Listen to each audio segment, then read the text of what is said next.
8 अरब इंसानों की दुनिया में 0.2% यहूदियों को खुली बदमाशी का लाइसेंस टू किल दे रखा है कि पाकिस्तान उनका जो है असली निशाना है। इंडिया और इसराइल का जो गठजोड़ है, जिसको अमेरिका की आशीर्वाद हासिल है, ये खतरनाक कॉम्बिनेशन है। लेकिन अब इंडिया कहता है कि पाकिस्तान को, अभी उनके जयशंकर ने कहा अक़वाम मुत्तहिदा में खड़े होके, आप अपने वज़ीर-ए-आज़म की तकरीर सुन लें और इंडियन वज़ीर ख़ारजा की सुन लें। उन्होंने कहा जी पाकिस्तान के पास हमारी टेरिटरी है, हमारे इलाके हैं पाकिस्तान के पास, और वो कश्मीर के ऊपर और गिलगित बल्तिस्तान के ऊपर अपना हक जताते हैं, और वो कहते हैं जी हम वापस लेंगे, ये हमारा कन्फ्लिक्ट है पाकिस्तान के साथ, और पाकिस्तान कहता है जी आप अटैक करेंगे तो हम जवाब देंगे। हम डिफेंसिव हो गए। पाकिस्तान और भारत जल्द ही, अगर पाकिस्तान स्टेबल रहा, अगर यहां स्टेबिलिटी रही, उम्मीद रखनी चाहिए कि स्टेबिलिटी रहेगी, तो भारत के साथ हमारी ओपनिंग जल्द होने जा रही है। ये जो राजनाथ साहब भारत के यानी वाजपेयी के बाद बहुत सीनियर लीडर हैं, डिफेंस मिनिस्टर भारत के, उनका एक बड़ा दिलचस्प बयान आया है हमारे सामने, और वो ये है कि जितनी पाकिस्तान ने कोशिश करके IMF से जो लिया है ये 7 बिलियन, इससे ज्यादा हम दे देते। हमें कहा होता, कुछ हमसे कहा होता, कुछ हमसे सुना होता, गैरों से कहा तुमने, गैरों से सुना तुमने। तो पाकिस्तान भारत की ट्रेड आपस में चलनी चाहिए। हमारे लिए भारत को उसकी इतनी जरूरत है नहीं है, पाकिस्तान के हक में बहुत। राजनाथ कह रहा है अच्छे बच्चे बनते तो IMF न जाते, हम ही तुम्हारा कोई ना कोई हल कर देते। स्टार्टेड कि मैं जब आपसे पूछा था कि आपके ख्याल में भी ये नेतन्याहू चाहता क्या है, इसराइल चाहता क्या है, तो एक तो ईरान वाली बात तो आपने कर लिया। फर्ज कीजिए ईरान रिएक्ट नहीं करता, प्रोवोक नहीं होता, रिएक्ट नहीं करता, जो कि आपके ख्याल में नहीं करेगा, तो फिर वो नेतन्याहू क्या करेगा? वो क्या इस सोच के साथ है कि कम से कम हमास और हिजबुल्लाह को तो इनका तो पूरा स्ट्रक्चर तबाह करके ही रुकूं मैं अब, ताकि ये थ्रेट तो मेरे लिए खत्म हो? ये उसके जहन में है आपके ख्याल में?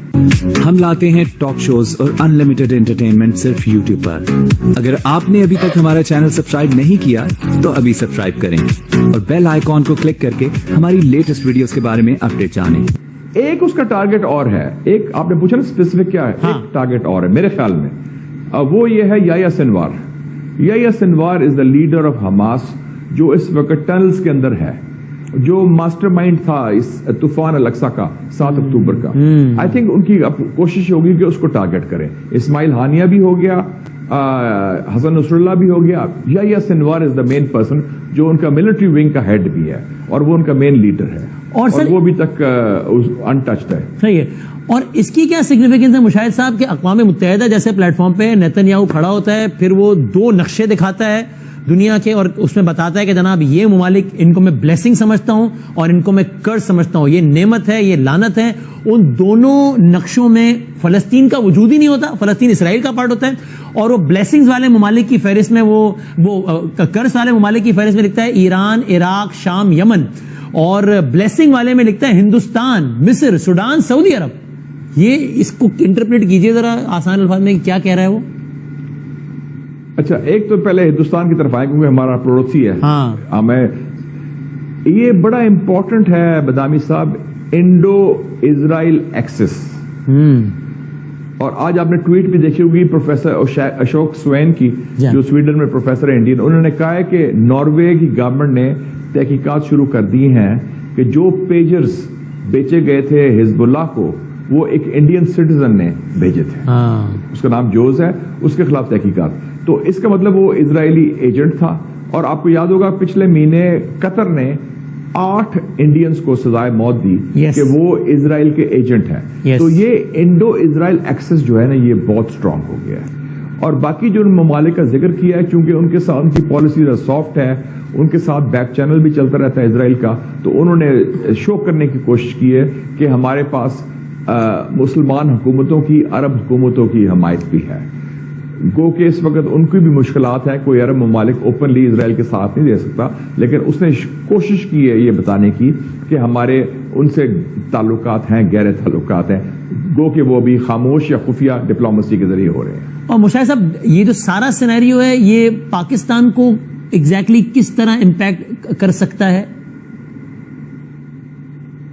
पहली बात तो है कि जो इस वक्त मशरकी वुस्ता की कशमकश है, ये जो स्ट्रगल है, उसमें 3 मेजर प्लेयर्स हैं, इजराइल, ईरान और अमेरिका।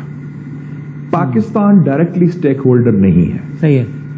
मिडिल ईस्ट की इस वक्त की जो पॉलिटिक्स है, सही है, तो हम उसमें नहीं आते फायरिंग लाइन में कहीं भी। ठीक। लेकिन इनडायरेक्टली ये है कि एक इंडियन इजराइल एक्सेस बन चुका है।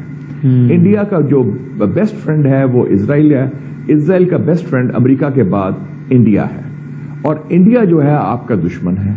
और इंडियन जो फॉरेन मिनिस्टर ने भी बयान दिया, जयशंकर ने कल की स्पीच मैं देख रहा था, वो भी बड़ी सख्त लहजे की थी, तो उसके इनडायरेक्ट नतायज ये होंगे। और एक और जो मैसेज गया है बड़ा इंपॉर्टेंट है कि इजराइल ने जो भी की है ये फौजकशी या जेनोसाइड, उसमें मगरब के ममालिक बशमूल अमेरिका बराबर के इस जुर्म में शरीक हैं। और इसमें भी मुझे कोई शक नहीं कि खुदा न खास्ता अगर हिंदुस्तान को जारियत करने की कोशिश करता है पाकिस्तान के खिलाफ, वो कि नहीं करेगा, उनको पता है कि पाकिस्तान मुंह तोड़ जवाब देगा, अमेरिका उसको रोकेगा नहीं, और अमेरिका उसके साथ खड़ा होगा जिस तरह वो इजराइल के साथ खड़ा है।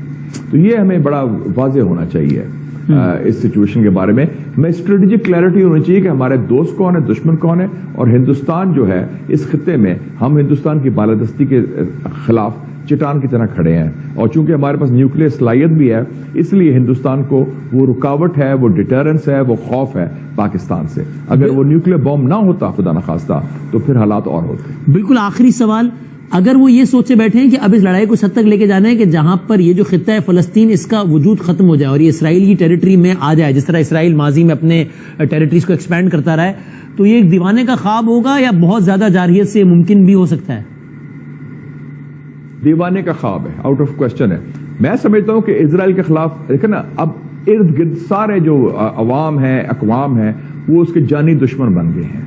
ये ना खत्म होने वाली जंग है। Israel, time is not the side of Israel, और इजराइल विल बी आउटनंबर्ड, और उनके लिए बहुत मुश्किलात होंगी। और ये दीवाने का ख्वाब है, सवाल ही पैदा नहीं होता, क्योंकि इस वक्त जो इतना स्ट्रांग सेंटिमेंट है और अभी तक रेजिस्टेंस हो रही है 1 साल के बाद, कोई मुल्क नहीं शामिल, हमास, हिजबुल्ला, हूतीज, ये लगे हुए हैं। तो आप ये देखें कितनी स्पिरिट है, और उसमें ये एक इदारे नहीं है, ये एक तंजीमात नहीं है, ये एक आइडिया है। दुनिया भर में इस्राएली फिरौनियत के खिलाफ एहतजाज हो रहे हैं, रैलियां, जलसे जुलूस हो रहे हैं, जिन्हें जूते की नोक पर रखते हुए नेतन्याहू जंग का दायरा बढ़ाता जा रहा है। अब गजा के बाद आप देख रहे हैं कि लबनान भी निशाने पर है। हिजबुल्लाह के सरबराह हसन नसरुल्लाह को बैरूत में उनके जेर जमीन हेडक्वार्टर पर हमले में शहीद करने के बाद इस्राएली तैयारों ने लबनान पर ताबड़तोड़ हमले शुरू कर रखे हैं। और गुज़िश्ता अगर 24 घंटों की मैं बात करूं तो 105 लबनानी शहरी शहीद हो चुके हैं, और ये जो जंग का जो दायरा कार है ये बढ़ता हुआ दिखाई दे रहा है।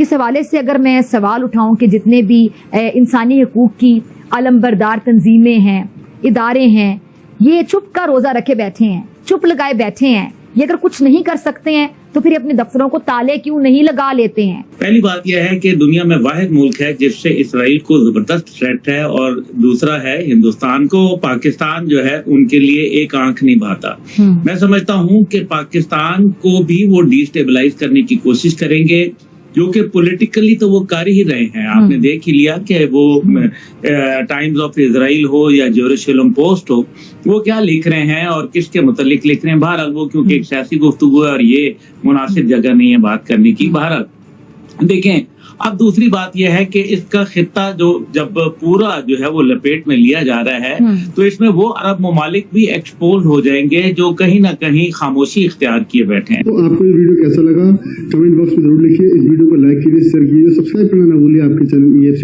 को। तो मिलते हैं अगली वीडियो में। जय हिंद।